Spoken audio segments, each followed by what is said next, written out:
sur toi. Est-ce qu'on peut lui dire? Centré sur toi, Jésus. Je renonce à tous mes faux semblants pour tout centrer sur toi. Ce matin, Père, centré sur toi, Jésus. Je reviens au cœur de la louange pour tout centrer sur toi. Centré sur toi, Jésus. Oui, je renonce à tous mes faux semblants pour tout centrer sur toi. Ce matin, centré sur toi, Jésus. Je reviens au cœur de la... Nous voulons des vies centrées sur toi. Nous voulons revenir au centre, Seigneur. Nous voulons te remettre au centre de nos vies, te remettre au centre de toutes choses, te remettre au centre de l'Église, te remettre au centre de nos foyers, te remettre au centre de nos carrières, te remettre au centre de tout ce que nous faisons, Père. Nous voulons renoncer à tout, Père, renoncer au moi pour te remettre au centre, Père. Non pas nous, mais c'est toi qui es au centre. Au commencement, il n'y avait pas d'homme. Au commencement, les hommes n'existaient pas. Au commencement, Dieu. Au commencement, il n'y avait que toi. Au commencement était Dieu. Tu es le commencement de toutes choses. Tu es l'alpha et l'oméga. En toi ont été créées toutes choses. Toutes choses n'ont pas été créées pour les hommes. La Bible dit que toutes choses, tout a été créé par lui, en lui, pour lui. Tout a été créé par toi. Tout a été créé pour toi, Seigneur. C'est pour ça que nous voulons te remettre au centre. Au centre, il n'y avait pas les êtres humains. Au centre, il n'y avait pas les hommes. Au centre, ce n'était pas le mariage. Au centre, ce n'était pas le travail. Mais au centre, c'était Jésus et Jésus seul. Oh Seigneur, nous voulons ce matin, nous voulons te remettre au centre, Seigneur. Non, au cœur de la loup, nous revenons pour tout centrer. Nous voulons nous centrer sur toi, nous recentrer sur toi, revenir à l'essentiel, revenir à la bonne part, revenir à la part qui ne nous sera pas ôtée. Cette part, c'est toi et toi seul, Seigneur. Cette part, c'est toi et toi seul. Pour tout centrer sur toi, centrer sur toi, Jésus. Tout est centré sur toi, centré sur toi. Pas sur nous, non, pas sur toi, non. Tout est centré sur toi, Jésus. Il n'y a que toi au centre, Seigneur. Centré sur toi. Nous voulons revenir à l'essentiel. Centré sur toi. On a été trop focalisé, Seigneur, sur nous-mêmes. On a été trop focalisé sur les choses qui nous concernent. Trop focalisé sur le moi. Trop focalisé, Seigneur, sur nos besoins. Trop focalisé sur nos problèmes. Trop focalisé sur les choses qui nous concernent. Trop focalisé sur nos rêves. Mais ce matin, nous voulons revenir à toi. Ce matin, nous voulons nous centrer sur toi. Ce matin, nous voulons, Seigneur, détourner nos regards de notre nombril pour centrer notre regard sur toi. Ce matin, c'est toi que nous voulons. Ce matin, c'est toi que nous désirons. Ce matin, c'est toi que nous recherchons. Nous ne sommes pas venus pour un besoin. Nous ne sommes pas venus pour une bénédiction. Nous ne sommes pas venus pour une guérison. Nous ne sommes pas venus parce qu'au commencement, il n'y avait pas la guérison. Au commencement, il n'y avait pas la délivrance. Au commencement, il n'y avait pas le travail. Au commencement, ce n'était pas le mariage. Au commencement, c'était toi et toi seul. C'est pour ça que nous voulons, Seigneur, être centrés sur toi. Ce que nous demandons, c'est la grâce, Père, d'être centrés sur toi. S'il te plaît, Père, tout est centré sur toi, Jésus. Une dernière fois, centré sur toi, centré sur toi. Tout est centré sur toi, Jésus. Sans la batterie, juste les chantres. Centré sur toi. Je veux que l'assemblée écoute. Centré sur toi. Laissons les paroles rentrer dans nos cœurs. Tout est centré sur toi, Jésus. Sur toi seul, Seigneur. Centré sur toi.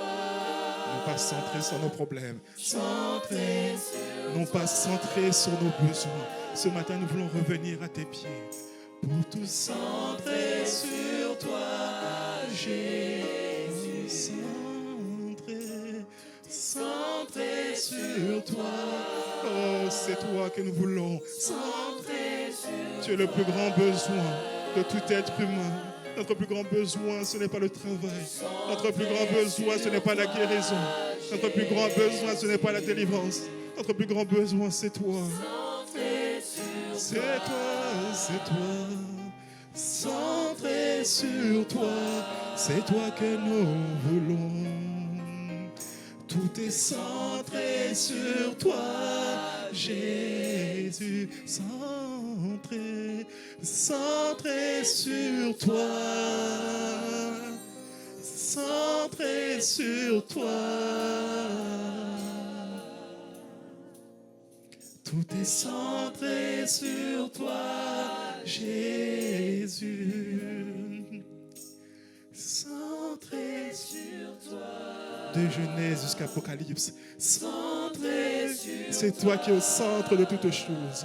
Seigneur, centré, centré sur toi, Jésus. Nous voulons centrer sur toi. Ce matin, centré sur toi. Tout est centré sur toi, Jésus. Merci Seigneur. Merci de ce que ce matin tu nous accordes la grâce de revenir à l'essentiel.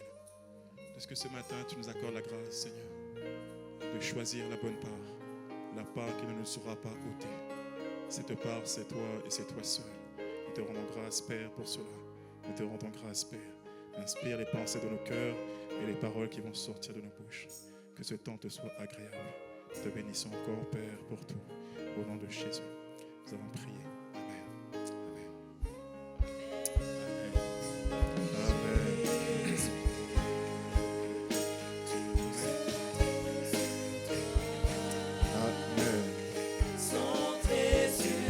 Nous te bénissons, Seigneur. Parce qu'à partir de nos vies seront centrées. T'es centré sur toi. Nous te rendons grâce. Centré sur toi.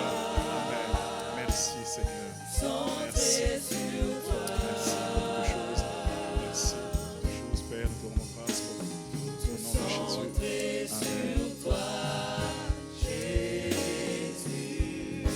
Amen. Amen. Donne-moi un bon amen. Amen. Bonjour à tous. Je suis heureux d'être là ce matin parmi vous. Le pasteur Mira étant absent, il m'a demandé de venir et de vous apporter la parole ce matin. Donc je suis heureux d'être là avec vous ce matin et de pouvoir venir vous partager quelques pensées que le Seigneur a mis dans mon cœur. Mais avant toute chose, il est bon. Vous savez, la charge pastorale, c'est une charge qui est très lourde. Il y a certaines choses que je comprenais avant d'avoir été établi sur une église. Mais maintenant que je suis établi sur une église, ma conscience a beaucoup plus augmenté. Vous savez, lorsqu'on n'a pas d'enfants, par exemple, on pense que tout est facile. Lorsqu'on n'a pas d'enfants, on a tendance à critiquer nos parents parce qu'on pense que tout est facile et qu'on ferait mieux. Mais lorsqu'on a des enfants, on comprend que l'affaire n'est pas simple. On comprend que l'affaire n'est pas si évidente que ça. Est-ce que des parents comprennent ce que je dis ? Ouais. Quand il n'y avait pas, on ne comprenait pas, on critiquait. Mais lorsqu'on a eu des enfants, on s'est rendu compte que non, c'est pas si simple que ça.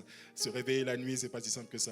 Vraiment, et depuis que j'ai eu des enfants, j'ai béni Dieu pour la vie de mes parents. Vous savez, depuis que j'ai été établi à Montauban, j'ai tellement béni Dieu pour la vie des parents que Dieu nous a donné, le pasteur Mira et le pasteur Laure. Parce que ce n'est pas évident. La charge est lourde, l'affaire est réelle. Les nuits sont courtes, les journées sont longues et ce n'est pas évident. Vous savez, la Bible dit que la mort agit en eux afin que la vie agisse en vous. Si la vie agit en vous, la vie c'est quoi ? C'est des guérisons, c'est des délivrances, c'est des restaurations, c'est des foyers qui étaient brisés, qui sont restaurés, c'est des cœurs qui étaient meurtris, qui sont relevés. Tout ça, ça s'appelle la vie. Si la vie agit en vous, ça veut dire qu'il y a quelqu'un qui a accepté de mourir. Ça veut dire qu'il y a quelqu'un qui a accepté de dormir peu. Ils dorment peu. La réalité c'est qu'ils dorment peu. C'est qu'ils donnent leur vie afin que le peuple aille bien. Et franchement, la charge n'étant pas facile, ce matin, j'ai reçu à cœur qu'on puisse tous se lever et élever la voix pour eux pendant ne serait-ce que 2 minutes. Mais on va prier pour eux, que Dieu renouvelle leur force, que Dieu les fortifie. Élevons la voix pour eux. Père, dans le nom de Jésus, Seigneur, tu as dit priez pour vos autorités, priez. Tu nous as recommandé de prier pour tes autorités. Et ce matin, c'est ce que nous voulons faire, Père. Merci pour le pasteur Mira. Merci pour le pasteur Laure que tu nous as donné. Merci parce que tu nous as donné des bons bergers, des bergers selon ton cœur. Mais la charge, Père, n'est pas évidente. La charge est lourde. La charge n'est pas simple, Père. La mort n'est pas simple à accepter. Mais nous prions pour eux. Nous voulons nous prier, Père. Nous voulons nous tenir devant toi pour eux. Renouvelle leur force. Fortifie-les puissamment par ton esprit dans leur homme intérieur, afin que ta volonté puisse être faite, afin que ta vie continue à couler au travers d'eux, afin que tu puisses continuer à agir, à opérer au travers d'eux. La charge est lourde, Père. La charge est lourde. Alors nous les recommandons à ta grâce. Nous recommandons leur foyer. Nous recommandons leurs enfants. Nous recommandons toutes les responsabilités que tu leur as données. Nous recommandons les nombreuses églises que tu leur as confiées. Père, aide-les, fortifie-les, soutiens-les, afin qu'ils puissent accomplir, Seigneur, la charge. Soutiens-les, Père, afin qu'ils puissent accomplir ta volonté. Ta volonté n'est jamais simple. Ce n'est pas simple. Ce travail n'est pas simple. C'est pour ça que l'apôtre Paul pouvait dire, priez pour moi. Nous voulons aussi prier pour eux. Nous voulons les recommander à ta grâce, Père. Continue à agir en eux. Continue à les transformer. Continue, Père. Continue, afin qu'ils puissent être des sources de bénédiction pour l'Occitanie. Père, nous te bénissons pour leur vie au nom de Jésus. Nous te disons merci, Père. Merci pour tout. Merci. Merci, Père. L'une des choses que vraiment, en tant que peuple, nous devons faire, c'est les soutenir dans la prière. Les soutenir. Ils ont besoin de prière. Si l'apôtre Paul a demandé qu'on prie pour lui, si Jésus lui-même a demandé qu'on prie pour lui, vous comprenez que les bergers ont besoin. Parce que tant qu'ils sont debout, la vie continue à couler. Tant qu'ils sont là, la vie continue à couler et à jaillir sur nous tous. Et il est avantageux pour nous que la vie continue à couler. Mais ça dépend aussi, dis à ton voisin, ça dépend aussi de ta vie de prière. Ça dépend aussi de tes temps d'intercession pour tes bergers. Donc prions pour eux, parce que la charge n'est pas simple. Amen. Amen. Donc merci. Merci beaucoup les chantres. Est-ce qu'on peut acclamer Dieu pour ce beau MLA que tu nous as donné? Avoir un MLA, c'est une grâce. C'est une grâce immense. C'est une grâce immense. C'est une grâce immense. Amen. Père, alors que nous allons parler de ta part, je prie vraiment que tu nous ouvres l'intelligence afin que nous puissions comprendre les Écritures. Vraiment, ouvre notre intelligence afin que nous puissions comprendre ta parole. Dispose nos cœurs afin que nous puissions la recevoir et que cette parole porte du fruit en nous, au nom de Jésus. Amen.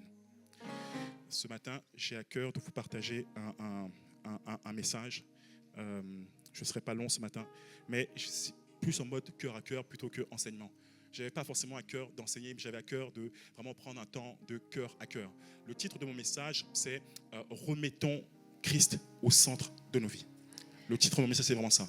Donc, vous savez, au commencement, il n'y avait pas les hommes. Au commencement, la terre n'existait pas. Au commencement, dans Genèse 1, verset 1, il dit « Au commencement, Dieu ». Au commencement, il y avait Dieu. Au commencement, il n'y avait pas les hommes. Au commencement, il n'y avait que le Créateur, Jésus, le Christ. Il n'y avait que Dieu. Les hommes n'existaient pas. Les hommes ont été créés pour lui. Tout a été créé pour lui. La terre a été créée pour lui. Les animaux ont été créés pour lui. Tout ce qui existe a été créé par lui, en lui et pour lui. Amen. Tout existe pour une seule et même personne qu'on appelle Jésus. Tout ce qui a été créé pour lui. Rien de ce qui n'a été créé en dehors de lui. Tout a été créé pour lui. Colossiens 1, versets 12 à 20. On va prendre ensemble Colossiens 1, versets 12 à 20.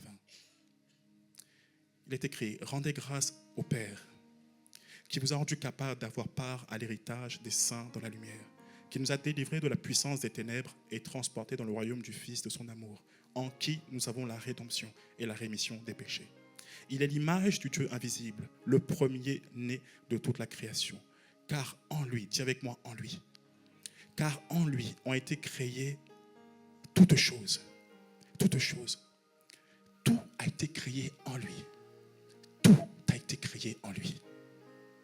Il dit que, car en lui ont été créées toutes choses. toutes les choses, qui sont dans les cieux et sur la terre, les visibles, les invisibles, les trônes, dignités, domination, autorité. Tout a été créé par lui. Dis avec moi, par lui. Pour lui. Vous voyez, tout a été créé par lui et pour lui. Est-ce que tu peux continuer, s'il te plaît? Il est avant toute chose et toute chose subsiste en lui. On subsiste uniquement parce que lui, il est là. Il est la tête du corps de l'Église. Il est le commencement, le premier-né d'entre les morts, afin d'être le premier en tout, le premier. Car Dieu a voulu que toute la plénitude de Dieu habitât en lui. Voilà, bon, on ne va pas continuer, voilà. Mais je vais rester vraiment sur ça. Tout a été créé par lui, en lui et pour lui. Vous savez, le but de la prière, c'est lui. Le but de la prière n'a jamais été de demander à Dieu les choses. Le but de la prière n'a jamais été d'obtenir des choses de la part de Dieu, d'obtenir notre propre volonté de la part de Dieu. Non. La preuve, la Bible dit que nous avons cette assurance auprès de lui, que tout ce que nous demandons, si c'est en accord avec sa volonté, il nous écoute. Autrement dit, tout ce qui n'est pas en accord avec sa volonté, il n'écoute même pas. Pourquoi? Ça a été créé par lui. Ça a été créé pour lui. Le but de la prière, c'est le rencontrer. Le but de la prière, c'est rencontrer Dieu. C'est rencontrer, c'est le rencontrer. Le but de la prière, c'est de développer une relation avec lui, développer une intimité avec lui. Le but de l'adoration, c'est lui. Le but de tout ce que nous faisons, c'est lui. S'il n'y a pas lui, tout ce que nous faisons le faisons en vain. Dis à ton voisin, si ce n'est pas lui, tout ce que tu fais en vain. La prière. Lorsqu'on parle de la prière, Dieu dit, lorsque vous priez, dites notre Père. Matthieu 6, verset 9. Il commence en disant, dites notre Père qui est aux cieux. Que ton nom soit sanctifié. Il commence en disant notre Père. Notre Père. Donc on commence l'adoration, on commence la prière par l'adoration. Que ton nom soit sanctifié. Que ton nom soit sanctifié. Là, il n'y a aucun moment, il y a nous là-dedans. Aucun moment. Il dit demander que ton nom soit sanctifié. Que ton nom soit sanctifié, c'est-à-dire que ton nom soit reconnu comme étant Dieu. Que ton nom soit reconnu comme étant Seigneur. Ça me fait mal. Ce matin, on a pris 1h30. On était en train de crier à Dieu parce qu'on disait à Dieu, on est fatigué d'entendre les gens dire que Dieu n'existe pas. On est fatigué. Ouais, le but de la prière, ça commence par lui. Le but de la prière est centré sur lui. Il y a beaucoup de prières qui ne sont pas exaucées parce que ces prières sont centrées sur nous-mêmes. Seigneur, mon mariage, ma famille, mes enfants, mes envies, tout ça. Et beaucoup de prières ne sont pas exaucées parce qu'elles sont centrées sur nous.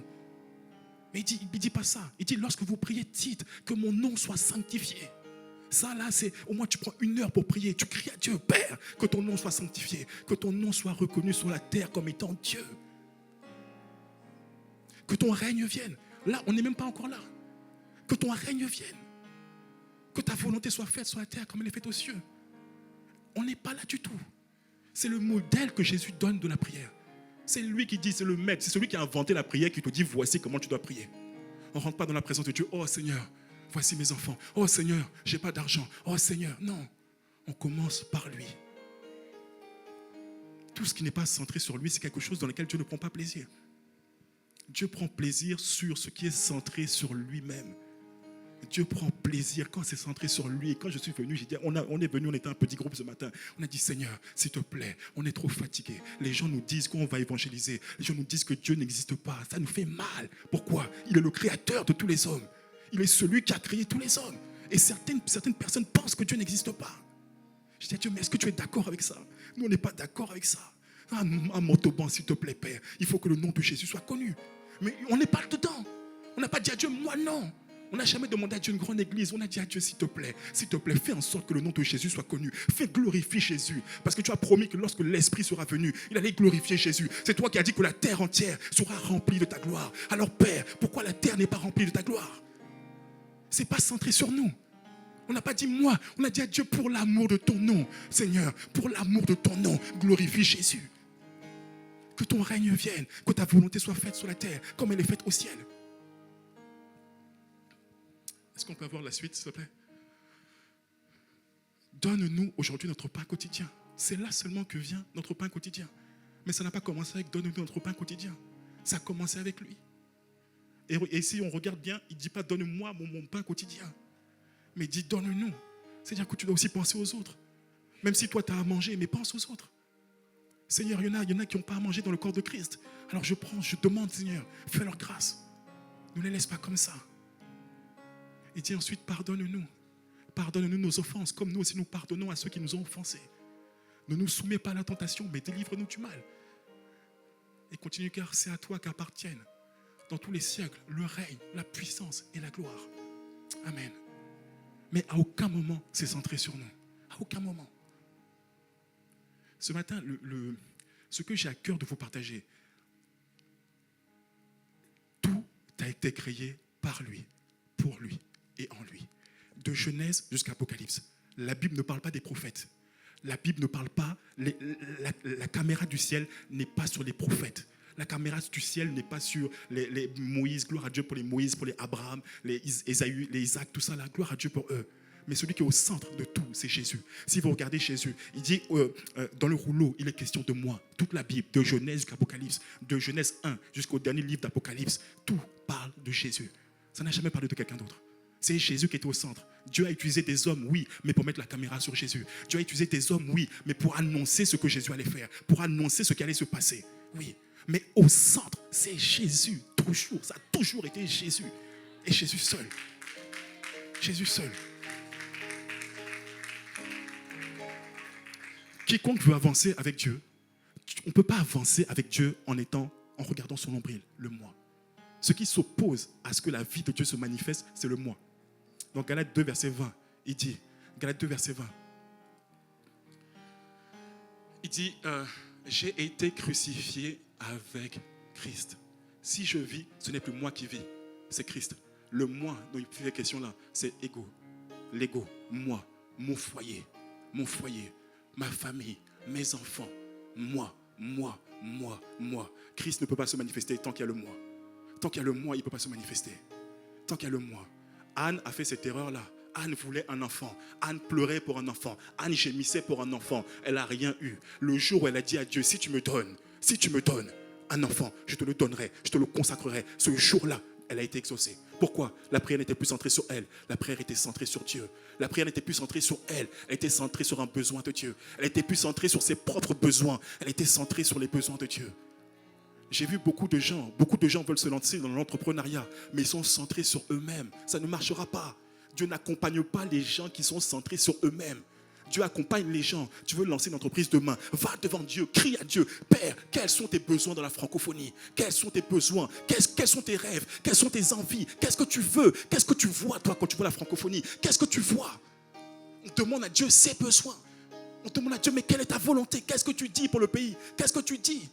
On ne se lève pas un matin pour lancer une entreprise comme ça pour de l'argent. Non, ça s'appelle être centré sur soi. Le Père a des rêves dans son cœur. Est-ce que vous savez que le Père rêve d'ouvrir des écoles? Vous n'êtes pas fatigué qu'on enseigne aux enfants des choses bizarres? Adam avec Adam, Steve. Le Père a des fardeaux dans le cœur. Le Père a des fardeaux. Le Père a des rêves. Regardez comme un film, comme War Room. Regardez le nombre de personnes qui ont été édifiées par un film. Aujourd'hui sur Netflix, qu'on ouvre, c'est que des bêtises sur bêtises sur bêtises. Mais le Père rêve de ça. Le Père rêve d'être glorifié dans ce domaine-là. Le Père rêve d'être glorifié à Hollywood. Le Père rêve. Regardez, les films chrétiens, il y en a très peu. Il y en a une poignée. Mais regardez le nombre de personnes qui ont été édifiées. The Forge a édifié beaucoup de personnes. The Forge a fait du bien à beaucoup de personnes. Mais il y a très peu de films. Il y a très peu de séries chrétiennes. Il y en a très peu. Chosen, j'en connais une ou deux des séries chrétiennes. Mais il n'y en a pas plus que ça. Le Père a des rêves. On a été créé par lui, en lui et pour lui. On n'a pas été créé pour faire notre propre volonté. On n'a pas été créé pour accomplir notre propre agenda. Dieu ne soutiendra jamais quelqu'un dont le seul but est d'accomplir son agenda. Dieu ne soutient pas les gens comme ça, non. Jésus, en venant sur terre, nous a montré l'exemple. Jésus, en venant sur terre, la Bible dit que, ayant en vous les sentiments qui étaient en Jésus-Christ, lequel, existant sous forme de Dieu, n'a pas regardé à son égalité. Il s'est dépouillé lui-même. On ne l'a pas dépouillé. Il s'est dépouillé. Il a renoncé à sa volonté. Il a renoncé à ses rêves. Il a renoncé à ses désirs. Il a dit au Père, me voici. Je suis là. Je suis là pour faire ta volonté. Je ne suis pas là pour faire mon agenda. Je ne suis pas là pour accomplir mes propres desseins. Mais je suis venu pour faire, oh Dieu, ta volonté. Je crois Hébreu 11. Tu n'as voulu ni sacrifice ni holocauste, mais tu m'as formé encore. Voici, ô Dieu, je suis venu. Pourquoi? Pour faire ta volonté. Ta volonté. Ta volonté. Malheureusement, l'ennemi a fait quelque chose de tellement rusé. Il nous a centrés sur nous-mêmes. Il nous a poussés à nous centrer sur nos propres besoins. Il nous a poussés à nous centrer sur nos propres désirs, sur nos propres rêves. Je suis venu te dire ce matin, tu n'as pas été créé pour avoir tes propres rêves. Tu as été créé pour accomplir les rêves de ton Créateur. Nous n'avons pas été créés pour accomplir notre propre agenda. Dieu avait déjà un agenda pour nous. C'est pour ça qu'il dit qu'avant la fondation du monde, je te connaissais. Je te connaissais. J'avais déjà des projets. J'avais déjà des projets de paix et non de malheur pour vous donner un avenir et de l'espérance. Le problème, c'est qu'on a voulu faire nos propres volontés. On a voulu accomplir. Ah, moi, j'aimerais bien devenir médecin. Moi, j'aimerais bien devenir ceci parce que ça fait stylé. Moi, j'aimerais bien devenir trader parce que ça gagne bien. J'aimerais bien faire telle ou telle chose. Mais est-ce que c'est ce pourquoi ton Créateur t'a créé? Dans l'équation, on n'est pas dedans. Dans l'équation, c'est Jésus. Seigneur, quelle est ta volonté? Qu'est-ce que tu désires? Qu'est-ce que tu veux? Qu'est-ce que tu veux? Qu'est-ce que tu veux? Moi, j'ai dit à Dieu, je n'ai pas de volonté. Quel que soit l'endroit où tu m'envoies, j'irai. Je n'avais pas forcément l'envie d'aller à Montauban. Je n'avais pas forcément envie de gérer. J'avais pas envie. J'avais pas envie. J'avais pas envie. Il m'a dit, j'ai dit, j'irai. Si tu m'envoies demain en Inde, j'irai. Pourquoi? Je ne vis pas pour faire ma volonté. J'ai accepté de me dépouiller moi-même et je crie à Dieu, Seigneur, ne me laisse pas vivre pour faire ma propre volonté. Ceux qui vivent pour faire leur propre volonté, vous êtes en danger. Celui qui vit pour faire sa propre volonté est en danger. Parce que Dieu ne garde pas celui qui n'a pas envoyé. Dieu ne protège pas celui qui n'a pas envoyé. Souvent, on a pris des versets comme « Je te garderai de ton départ à ton arrivée » dans Deutéronome 30. « Je te garderai de ton départ à ton arrivée » Mais on n'a pas lu ce que Dieu avait dit avant. Si tu écoutes la voix de l'Éternel ton Dieu et que tu obéis aux instructions qu'il te donne, alors je te garderai. Mais la condition, c'est écouter sa voix et obéir à sa voix. La condition, c'est l'obéissance. Quand il n'y a pas l'obéissance, il n'y a rien. La protection de Dieu n'est pas garantie quand il n'y a pas l'obéissance. La bénédiction de Dieu n'est pas garantie tant qu'il n'y a pas l'obéissance. L'obéissance à quoi? À sa volonté. Renonçons à notre volonté. Renonçons au moi. Il faut crier à Dieu pour le moi. Jésus a dû crier à Dieu pour le moi. Pendant qu'il était au jardin de Gethsémani, il criait à Dieu. Pourquoi? Le Père voulait qu'il aille à la croix, mais lui ne voulait pas. Le moi s'opposait. C'est pour ça qu'il a dû commencer à crier à Dieu. Père, s'il te plaît, si cette coupe peut s'éloigner de moi, si cette coupe peut s'éloigner de moi, je n'ai pas forcément envie de la boire. Je n'ai pas envie de souffrir. Je n'ai pas envie, Père. Je n'ai pas envie de souffrir. Mais, pas ma volonté, ta volonté. Pas mes désirs, tes désirs. Pas ce que je veux, mais ce que tu veux toi. Parce que je ne suis pas venu pour faire ma volonté. Je suis venu pour faire ta volonté. Alors soutiens-moi, soutiens-moi. Mais il a crié à Dieu. Il a crié. Il a crié. Il a crié. Il y a des choses que Dieu veut faire, mais qu'il ne peut pas faire. Parce qu'il ne trouve personne qui dise moi. Dieu pose la question ce matin. Qui enverrai-je? Qui va-t-il envoyer? Qui va-t-il envoyer? Il y a des gens qui sont malades. Il y a des gens qui souffrent, mais Dieu cherche des gens. Dieu cherche, mais le problème, c'est qu'il n'y a toujours pas beaucoup de gens. Il y a peu d'ouvriers. Les ouvriers sont peu nombreux parce que la plupart des gens sont centrés sur moi. Oh, je rêve de me marier. Oh, je rêve de faire ceci. Oh, je rêve cela. Je rêve de ceci, cela. Mais c'est peut-être pas la saison. C'est peut-être pas la saison. Oui. Paul avait un problème. Il avait une écharde. 3 fois, il a crié à Dieu. Paul, quand on regarde quand même, en termes de connaissance de Christ, on ne peut pas dire qu'il était ignorant sur certaines choses. En termes de guérison, on ne peut pas dire non plus. C'était l'un des apôtres que Dieu a le plus utilisé pour démontrer sa puissance sur la terre.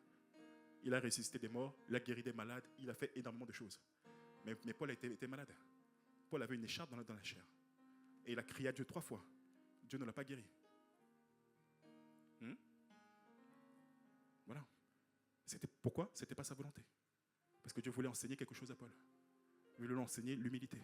Il voulait garder son cœur, préserver son cœur. Donc il l'a laissé. Ce n'est pas parce qu'on dit qu'il est écrit que 7 fois la Vierge enfantera que tu vas enfanter. Non, je préfère être sincère avec vous. Il faut lui demander quelle est ta volonté.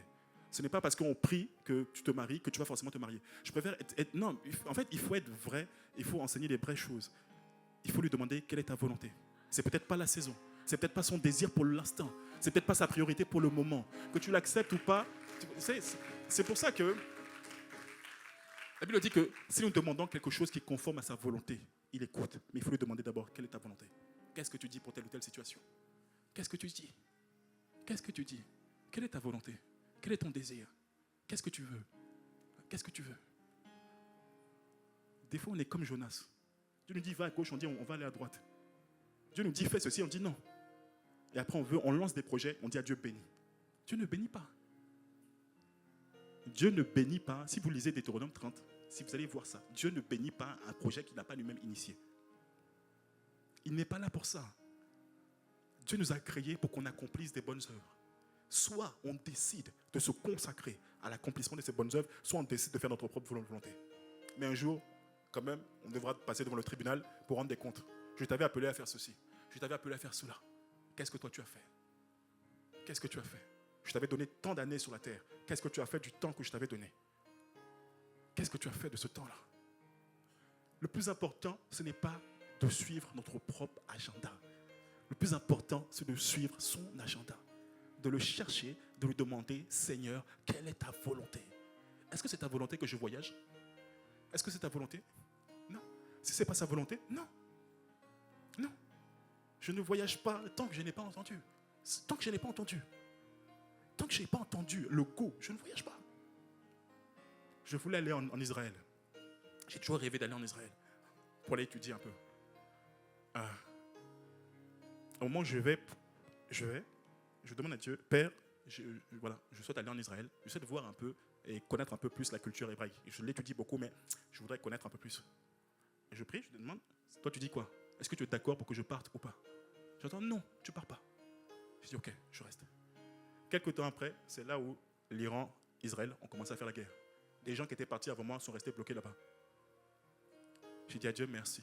Tu m'as préservé d'un grand malheur. Je voulais aller à Dubaï récemment. Ça fait longtemps que je voulais y aller. Mais pareil, est-ce que c'est ta volonté? Non. Alors j'y vais pas. On ne fait pas ce qu'on veut. On a été créé par lui, pour lui, en lui, pour faire sa volonté. Donc même lorsqu'il s'agit de voyage, ne voyage pas. Là, c'est la période estivale. Les gens prennent des vacances comme ça. Demande-lui, Seigneur, qu'est-ce que toi tu dis? Quelle est ta volonté? Quelle est ta volonté? Quelle est ta volonté? Vraiment, ma prière ces jours-ci pour l'Église, c'est que l'Église revienne au Créateur. C'est que l'Église revienne à lui. C'est que l'Église apprenne à le connaître. Dans Jean 17, verset 3, Jésus dit, « Or, la vie éternelle, c'est qu'ils te connaissent, toi le seul vrai Dieu, et celui que tu as envoyé. » La vie éternelle, ce n'est pas une vie qui commence après la mort. La vie éternelle, ce n'est pas une vie, c'est pas quelque chose d'étrange, comme ça, non. Qui va commencer, non. La vie éternelle a commencé le jour où on a accepté Jésus-Christ comme Seigneur et Sauveur. C'est là que la vie éternelle a commencé. Et Jésus dit que la vie éternelle, c'est qu'ils te connaissent, toi le seul vrai Dieu, et celui que tu as envoyé. La vie éternelle, c'est se consacrer à la connaissance de Dieu. Est-ce que tu le connais? Est-ce que tu le connais? Le mot connaître ici, c'est ginosko. Ça parle d'expérience. Ça parle d'une relation bâtie sur l'expérience. Abraham connaissait Dieu. Pourquoi? Abraham avait appris à écouter la voix de Dieu et à obéir. Un jour, Dieu dit à Abraham, Abraham, quitte la maison de ton père, quitte ta patrie, va dans le lieu où je te dirai d'aller. Abraham a obéi. Son niveau de connaissance a augmenté. Il a obéi. Vous allez voir. Et la foi d'Abraham a augmenté, a progressé. Je lui donne encore une autre instruction. Il obéit. Il commence à comprendre qui est Dieu. Il commence à comprendre qu'il peut se fier à ce Dieu-là. Il commence à comprendre qu'il peut faire confiance à ce Dieu-là. Quand on passe dans la vie d'Abraham, on arrive à la fin, on voit qu'Abraham va donner Isaac. Mais il faut comprendre que Abraham, la Bible dit, quand vous lisez Hébreux 11, vous allez comprendre que la Bible dit qu'Abraham savait que Dieu était capable de redonner la vie aux morts. Qu'il est celui qui appelle ce qui n'existe pas à l'existence et celui qui redonne la vie aux morts. Mais où est-ce qu'Abraham a appris ça? Il a appris ça avant, dans sa marche avec Dieu. Il a vu comment une femme de 89 ans, Sarah, il a vu comment Sarah une femme âgée en âge a pu concevoir. Il a vu comment Dieu a pu restaurer la matrice de Sarah. Il a vu comment il a expérimenté Dieu. Sa connaissance n'était pas théorique. Sa connaissance venait de l'expérience qu'il avait avec Dieu. Sa connaissance venait de là. La vie éternelle, c'est chercher à connaître qui est ce Dieu-là. Quand j'ouvre la Bible, ce qui m'intéresse, montre-moi Jésus. Je veux voir le Jésus. Je veux voir les différentes facettes de sa personne. Je le veux lui. Je le veux lui. Moïse, quand vous prenez tous les hommes et les femmes qui ont marché avec Dieu, c'était des hommes et des femmes qui avaient appris à connaître Dieu. Par l'obéissance à sa voix. Ils avaient appris à connaître Dieu. Quand vous regardez David, comment un jeune homme de 17 ans arrive à terrasser l'ours et le lion? Comment? Moi, j'ai 32 ans. Dernièrement, j'étais dans un coin. J'étais parti quelque temps en retraite sur une montagne. Et il y avait une grande forêt, une montagne. J'ai voulu aller me balader dans la forêt. On m'a dit, Ruben, attention. Je dis, pourquoi? Il y a des ours là-bas. Je suis resté chez moi. J'ai fermé la porte et je suis resté là. Pourquoi? Parce qu'on m'a dit qu'il y avait des ours qui se baladaient là-bas. Donc j'ai réfléchi. J'ai dit, toi aussi t'abuses. T'entends parler d'ours, tu restes là. Comment David a pu aller terrasser le lion, l'ours? David avait appris à connaître Dieu. J'ai dit à Dieu, moi je veux te connaître aussi. Pour ne plus avoir peur des ours qui se baladent dans cette forêt là-bas. Non, sérieux. David avait appris à connaître Dieu, tout petit. David, il a appris à connaître Dieu au travers des expériences qu'il a eues avec Dieu. Il a appris à connaître Dieu au travers de l'obéissance. C'est comme ça qu'il a appris à connaître Dieu. Moïse a fui l'Égypte. Mais Moïse revient en Égypte avec une grande audace pour dire à Pharaon, laisse partir mon peuple. C'est venu d'où? De la rencontre qu'il a fait avec Dieu dans le buisson ardent et de sa marche avec Dieu. La foi vient de ce qu'on entend, oui, elle commence comme ça. Mais la foi ne s'affermit pas comme ça. La Bible dit que, c'est pour ça que l'apôtre Paul pouvait dire, ma prédication ne repose pas sur les discours persuasifs de la sagesse humaine, mais sur une démonstration d'Esprit Saint et de puissance, afin que votre foi soit fondée, non pas sur la sagesse des hommes, mais sur la puissance de Dieu. La puissance de Dieu est là. À chaque fois que tu obéis, tu vois la puissance de Dieu. À chaque fois que tu obéis, tu vois la puissance de Dieu. Nous, on a commencé, quand on allait faire le ministère, on allait commencer pour prier pour les petits mal de tête. On cherchait ça. Il me dit, telle personne a mal de tête. J'entends, prie pour elle, afin qu'elle soit guérie. Je prie pour elle. Elle reçoit sa guérison. Je dis, telle personne a mal au dos. Je dis, Seigneur, est-ce que je peux prier pour elle? Il dit, vas-y, je prie pour elle. Je vois son dos guéri. Ma foi augmente. Ma foi s'affermit. Ma foi devient forte. Après, je commence à augmenter. Je commence à augmenter sur des cas de plus en plus compliqués. Mais vous voyez, ça vient au fur et à mesure. Et là, maintenant, on est en train de gérer des cas de cancer. Mais j'ai dit à Dieu, ça aussi, je verrai les cancers, de nombreux cancers être guéris. Pourquoi? Ma foi est en train de s'affermir. Ma foi, elle n'a pas commencé comme ça. Mais à force de voir Dieu, à force d'entendre Dieu, à force de marcher sur sa parole, ma foi s'affermit. Et plus ça s'affermit, plus je vois des miracles. Mais s'il vous plaît, revenez à lui. Pas au moi. Nous devons revenir à lui.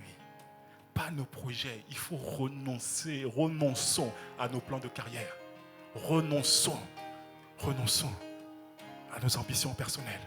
Et demandons-lui, Seigneur, quelle est ta volonté? Quelle est ta volonté? On va prier. On n'a pas fini, mais je sens qu'on va prier. On va prier. On va se lever pour ceux qui le peuvent. On va demander à Dieu, remplis-nous de la connaissance de sa volonté. Remplis-moi de la connaissance de ta volonté. Je ne veux pas vivre pour moi-même. Vivre pour moi n'a produit aucun fruit. Vivre pour moi n'a produit aucun résultat jusqu'à maintenant. Élève la voix, demande à Dieu, s'il te plaît, Père, s'il te plaît, Père, s'il te plaît, s'il te plaît, Père. Élevons la voix, élevons la voix. Père, s'il te plaît, s'il te plaît. On a tellement vécu pour nous-mêmes, Seigneur. On est molesté, on est tourmenté, on est accablé par les diables. Il y a certaines situations qui sont là devant nous. Il y a certaines murailles qui se tiennent devant nous, Père, parce qu'il n'y a pas l'obéissance, Seigneur. Ces murailles ne tombent pas parce qu'on n'a pas décidé de se consacrer. Il y a des choses que tu ne peux toujours pas faire, non pas parce que tu ne veux pas les faire, mais parce qu'on ne veut pas rentrer dans le couloir de ta volonté, parce qu'on ne veut pas accomplir tes desseins et tes désirs. Mais nous demandons ce matin, Père, la grâce d'être remplie de la connaissance de ta volonté. La grâce d'être remplie de la connaissance de ta volonté. La grâce d'être remplie, Père. L'apôtre Paul priait pour ça, afin que l'Église l'Église, Seigneur, soit remplie de la connaissance de ta volonté. En toute sagesse et intelligence, Père, on a assez accompli notre volonté. Et notre volonté n'a produit aucun résultat. Notre volonté n'a produit que des accidents. Notre volonté n'a produit que des incidents. Notre volonté n'a rien produit de bon. Mais ce matin, nous demandons la grâce, Père. La grâce de revenir à ta volonté. La grâce de revenir. La grâce de te remettre au centre. La grâce, Seigneur, de renoncer à nous-mêmes et de te mettre au centre, Père, afin que tu puisses accomplir au travers de nous ta volonté. On a assez vécu pour nous-mêmes. On a assez fait pour nous-mêmes. Mais nous voulons revenir au cœur de ta volonté. Nous voulons revenir et te remettre au centre de nos vies, Père. Et nous te rendons grâce parce que cette grâce nous est accordée, Père. Merci. Merci. Merci, Seigneur. Amen. Okay. Bon. Amen. Vous pouvez vous asseoir. Merci.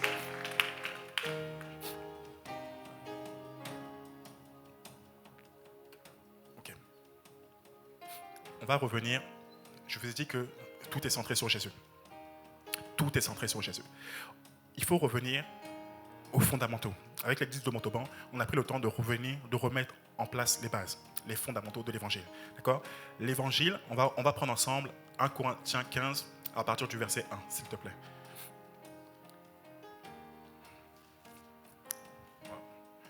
Le temps passe vite. 1 Corinthiens 15 à partir du verset 1. Je sais pas si je peux l'avoir à l'écran. Voilà.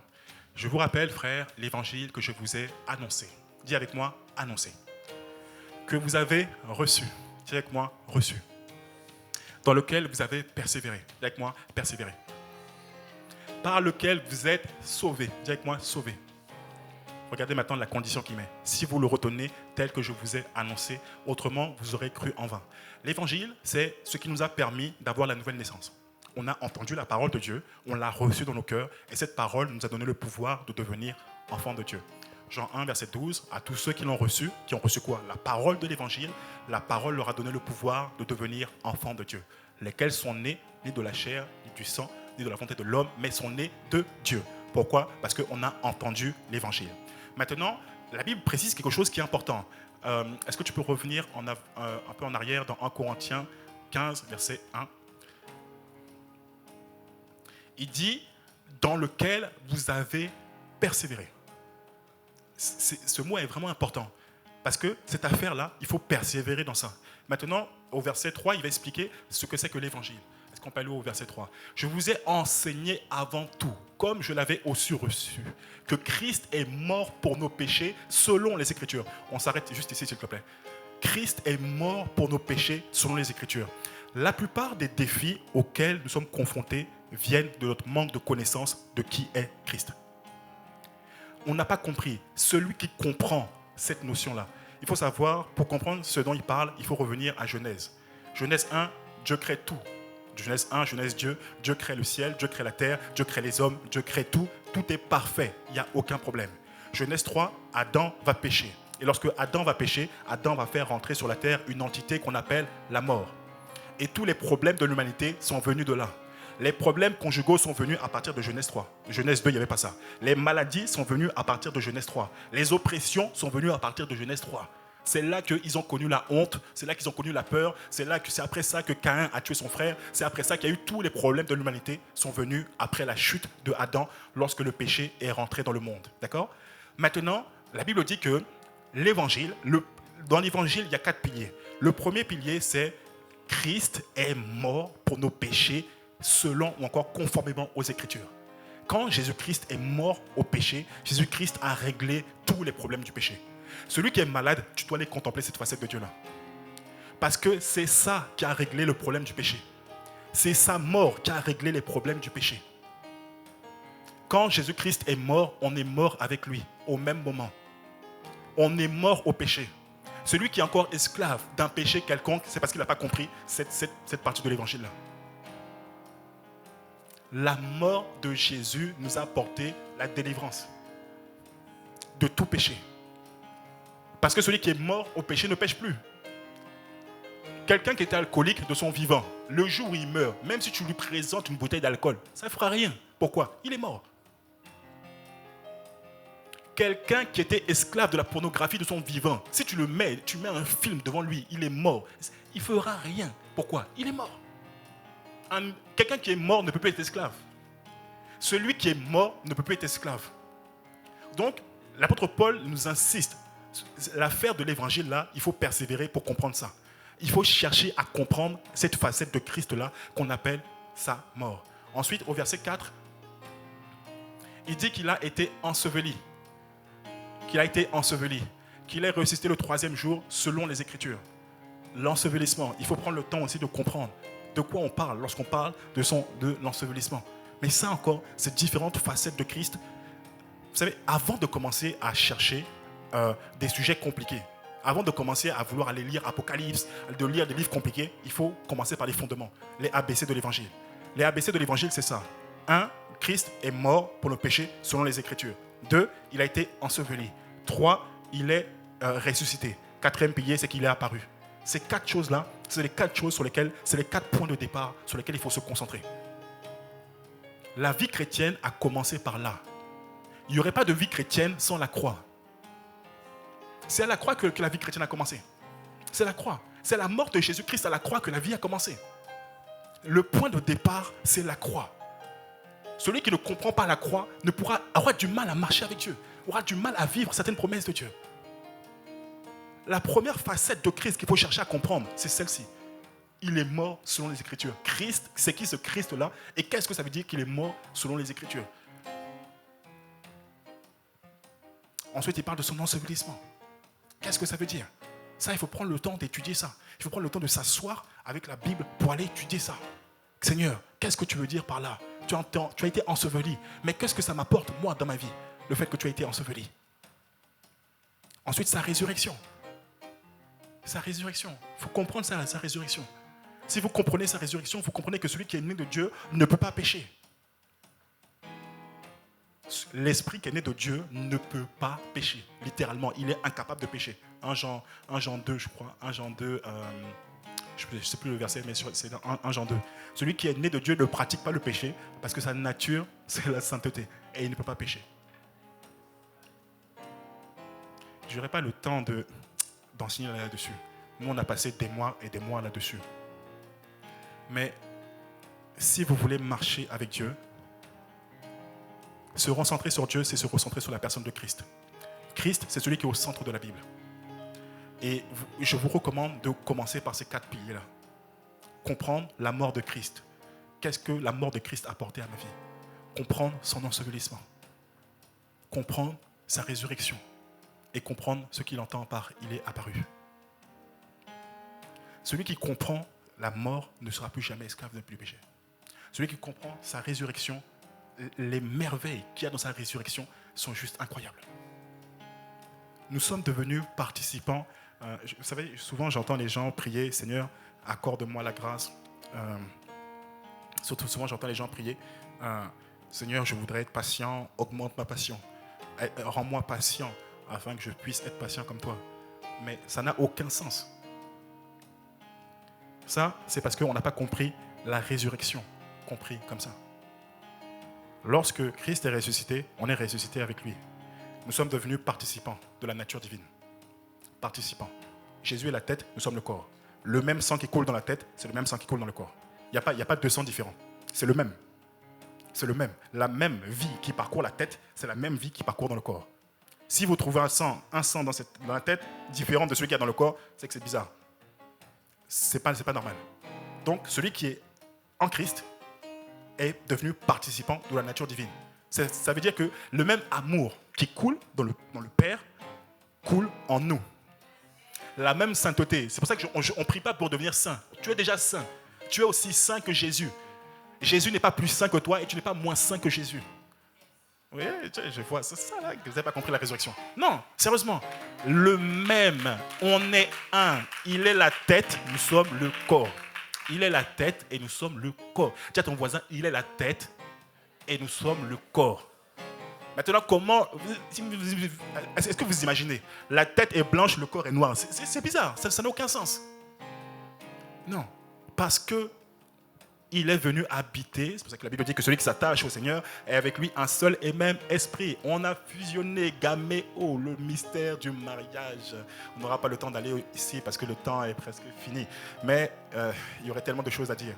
Oui, moi j'ai consacré ma vie à comprendre ce mystère-là de l'Évangile. La résurrection. Si tu comprends la résurrection, tu comprends que la même vie qui a ressuscité Jésus-Christ entre les morts est en toi et tu obtiens ta guérison instantanément. Ça, c'est les bienfaits de la résurrection. Si tu comprends ça, que la vie, Jésus est la vie, ce Jésus-là est en toi, il a fusionné avec toi. Ça veut dire que toute la vie de Dieu est en toi. Ça ne viendra pas du ciel, ce n'est pas un ange qui va descendre pour te toucher ou faire quoi que ce soit. Non, la vie est déjà en toi. La vie est déjà en toi. Le même esprit. C'est pour ça que la Bible dit que si l'esprit de celui qui a ressuscité Jésus-Christ d'entre les morts habite en nous, ce même esprit-là redonnera la vie à nos corps mortels. Pourquoi? C'est le même esprit. Mais ça, il faut aller étudier la résurrection pour comprendre ça. Il faut aller étudier. Il faut aller étudier la résurrection pour comprendre ça. Si tu comprends ça, tu comprends que la vie est en toi. La vie n'est pas à l'extérieur. La vie est en toi. La puissance est en toi, tout est en toi. C'est pour ça que la Bible dit que nous avons tout pleinement en lui. Tout. C'est le mystère qu'on appelle Christ. Et pour comprendre ce mystère-là, il faut se consacrer à ce mystère-là. C'est pour ça que je vous ai dit qu'on ne peut pas porter du fruit tant qu'on n'est pas centré sur Jésus. On ne peut pas porter du fruit, on ne peut pas être changé, transformé tant qu'on n'est pas centré sur lui. Jean 15, verset 5, 6.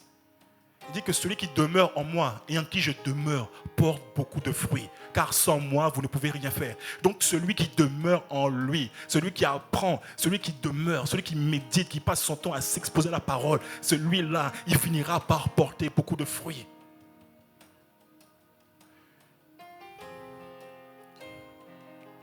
Que Dieu nous aide. La Bible dit que nous tous, qui le visage découvert, contemplons comme dans un miroir la gloire du Seigneur. Nous sommes transformés en la même image, comme par le Seigneur, l'Esprit. La transformation ne vient pas de l'effort. On ne fait pas d'effort. Je ne fais pas d'effort. Je demande à Dieu, je veux te voir. Je te veux toi. Je te cherche toi. Je ne veux rien d'autre. Montre-moi un peu. Montre-moi. Moïse, Dieu a dit à Moïse dans Exode 33, Dieu a été fâché parce que le peuple avait fait un veau d'or. Dieu a dit à Moïse, ton peuple, ils m'ont offensé. Ils ont fait un veau d'or. Mais comme je t'ai promis Canaan, comme je m'étais engagé à vous donner Canaan, je vous donne Canaan. Mais moi, je ne viendrai pas avec vous. Moi, allez-y, j'enverrai devant toi mon ange. J'enverrai devant toi mon ange pour qu'il vous donne Canaan. Mais moi, vous m'avez offensé, donc je ne viendrai pas. Moïse a dit à Dieu, si tu ne viens pas, je reste là. Je ne partirai pas sans toi. Je ne partirai pas. La bénédiction ne m'intéresse pas. Moïse a dit à Dieu, une seule chose qui m'intéresse, c'est toi. Moïse a dit à Dieu, si tu ne pars pas, et il insiste, si tu ne pars pas, moi je ne pars pas. Je reste là. Je préfère rester dans le désert. Je préfère rester dans la galère. Je préfère rester dans la misère avec toi, plutôt que d'avoir la promesse sans toi. Je préfère rester dans la pauvreté, plutôt que d'avoir l'argent sans toi. Je préfère rester célibataire, plutôt que d'avoir le mariage sans toi. Je préfère rester tel que je suis, plutôt que d'avoir ces choses sans toi. Et Moïse a dit à Dieu, moi ce que je veux, c'est que je veux voir ta gloire. Moïse n'a pas demandé un miracle de plus. Moïse n'a pas demandé une bénédiction en plus. Il a demandé à Dieu, fais-moi voir ta gloire. Je te veux toi. Je te désire toi. Vraiment, je prie que l'Église... Vraiment, des fois, je suis dans ma chambre, je pleure pour l'Église. Je dis à Dieu, mais quand on regarde la Bible dit que les prophètes de l'Ancien Testament qui avaient prophétisé sur le Christ, ils avaient cherché à comprendre ce mystère-là, mais qui était réservé à notre génération. C'était un mystère. Ils ont cherché à comprendre ça. Ils ont sondé les Écritures pour comprendre ça. Et Isaïe a prophétisé dans Isaïe 53 sur la venue du Messie. Mais Isaïe a cherché, il a écrit, il a prophétisé. Mais c'est pas arrêté là. Il a essayé de comprendre. Mais c'est qui ce Messie-là? Quand est-ce qu'il va venir? Comment est-ce qu'il sera? Ils ont cherché à comprendre ça. Nous, on a tout, mais on ne cherche pas à comprendre qui il est. On ne cherche pas à le voir. On ne cherche pas. Il faut chercher à le voir. Cherche à le voir. La Bible dit qu'il est apparu. Il est apparu à Pierre. Il est apparu aux apôtres. Il est apparu. Cherche à le voir. Moi, je le cherche. Ce matin, je disais à Dieu, je te cherche, Père. Je te veux, toi. Je ne désire que toi. Je n'ai besoin que de toi. Je ne veux que toi. Vraiment, je prie que Dieu nous aide. La vie ne change pas. 1 Pierre 1, on finit avec ça. Versets 10 à 12. 1 Pierre 1, versets 10 à 12. Les prophètes qui ont prophétisé, touchant la grâce qui vous était réservée. Ce n'était pas réservé pour eux. Ce n'était pas réservé pour eux. C'était réservé pour nous. Ils ont dit, ils ont fait de ce salut l'objet de leur recherche et de leur investigation, voulant sonder l'époque et les circonstances marquées par l'Esprit de Christ qui était en eux, qui attestait d'avance les souffrances du Christ et de la gloire dont elles seraient suivies. Au verset 12, il leur fut révélé que ce n'était pas pour eux-mêmes, mais pour vous qu'ils étaient les dispensateurs de ces choses que vous ont été annoncées maintenant. Ces choses, c'était pour nous. Les Abraham ont essayé de sonder ça pour comprendre le mystère de Christ. Ce n'était pas pour eux, mais c'est pour nous. Ce mystère-là, Christ, comprendre Christ, connaître Christ, change complètement la vie de quelqu'un. La vie de beaucoup ne porte pas de fruits parce qu'on n'a pas fait de Christ l'objet de notre méditation. On n'est pas été centré sur Christ. On a été centré sur nos propres besoins. C'est pour ça que les vies ne changent pas. C'est pour ça que les gens tombent dans le même péché encore et encore. J'ai toujours dit aux gens, ne cherchez pas la délivrance d'un péché. Si vous tombez hier, vous tombez encore demain, c'est pas grave. C'est pas le plus important. Le plus important, c'est cherchez-le. Cherchez à le voir, cherchez à le trouver, cherchez-le, criez à lui. Même lorsque vous êtes tombé, c'est pas grave. Cette fois, le juste tombe, mais le Seigneur le relève. Mais cherchez-le, criez à lui. Criez à lui. Père, je veux te voir. Je veux te voir. Criez à lui. Plus vous allez le voir, plus vous allez voir sa sainteté, plus vous allez être délivré de la publicité. Lorsque Ésaïe l'a vu, Ésaïe a dit malheur à moi parce que je suis perdu. Et Ésaïe s'est rendu compte de sa misère. Et il a été changé, métamorphosé. On va prier. On va prier. Père, aide-nous. On va se lever et on va prier. Père, s'il te plaît, aide-nous. Aide-nous, papa. Aide-nous, s'il te plaît. Aide-nous à revenir à toi. Aide-nous, Père. Aide-nous. Élevons la voix, élevons la voix. Si les chantres peuvent venir, s'il vous plaît. Élevons la voix. Père, s'il te plaît. S'il te plaît, Père. S'il te plaît. S'il te plaît. Ta volonté. Je veux faire ta volonté. Ta volonté.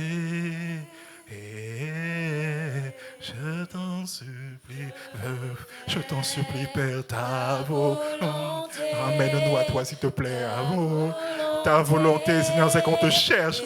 Ta volonté, c'est un peuple assoiffé. Ta volonté, c'est un peuple qui est centré sur toi. Ta volonté, c'est un peuple qui t'aime.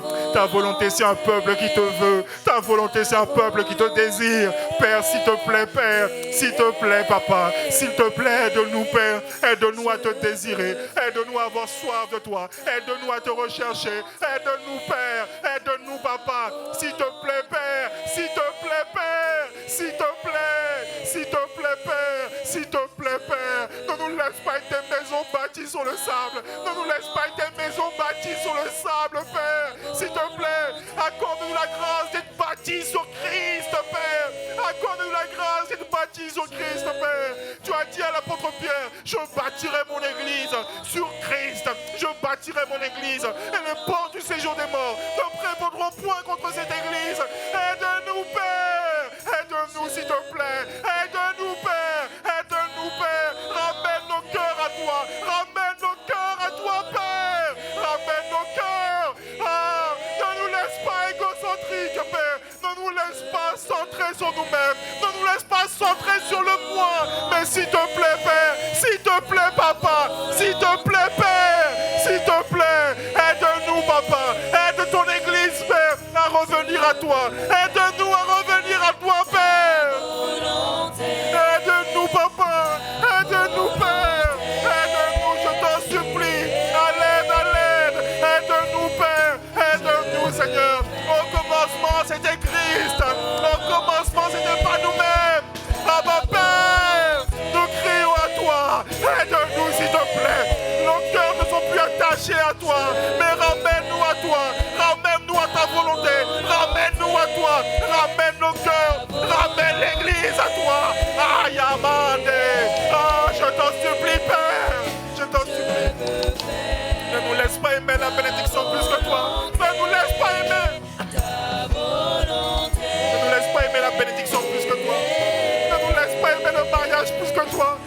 laisse pas aimer le monde plus que toi.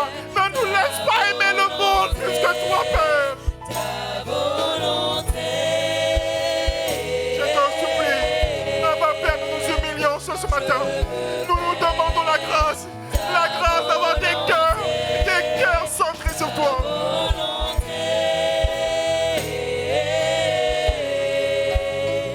Je veux faire ta volonté, ta volonté.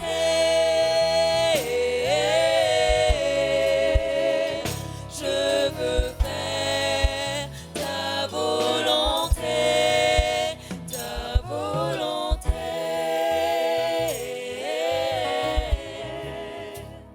Je veux faire ta volonté, ta volonté. Aimer Dieu n'est pas le fruit d'un effort humain. Mais aimer Dieu, dès que tu le vois, tu tombes amoureux de lui. Plus je le vois, plus je l'aime. Plus je le vois, plus je suis prêt à tout pour lui. Plus je le vois, je préfère mourir plutôt que vivre sans lui. J'ai dit à Dieu hier, je préfère mourir plutôt que de vivre sans toi. Plus je le vois, tu ne peux pas le voir et ne pas être amoureux de lui. Tu ne peux pas le voir et ne pas le désirer. Tu ne peux pas le voir et ne pas le vouloir. On a du mal à aimer parce qu'on ne l'a pas rencontré. On a du mal à marcher dans la sainteté parce qu'on ne l'a pas rencontré. On ne peut pas rencontrer Dieu et demeurer dans le péché, c'est impossible. C'est impossible. Je prie, Père, afin que tu accordes la grâce à ton Église de te rencontrer. Je prie, Père, mais pour qu'on puisse te rencontrer, on a besoin d'être centré sur toi, de ne plus être centré sur nous-mêmes, de ne plus être centré sur nos problèmes, plus être centré sur nos besoins, mais être centré sur toi. Alors, Père, nous prions, ne nous laisse pas être cette maison bâtie sur le sable. Les vents sont venus, les tempêtes sont jetées contre elle, et sa ruine fut grande parce qu'elle était bâtie sur le sable. Mais accorde-nous la grâce d'être ces maisons bâties sur le roc qu'est Christ. Seigneur, s'il te plaît, fais-nous grâce. C'est ta volonté pour ton Église. Alors nous te demandons de nous faire grâce, s'il te plaît, Père, au nom de Jésus. Amen.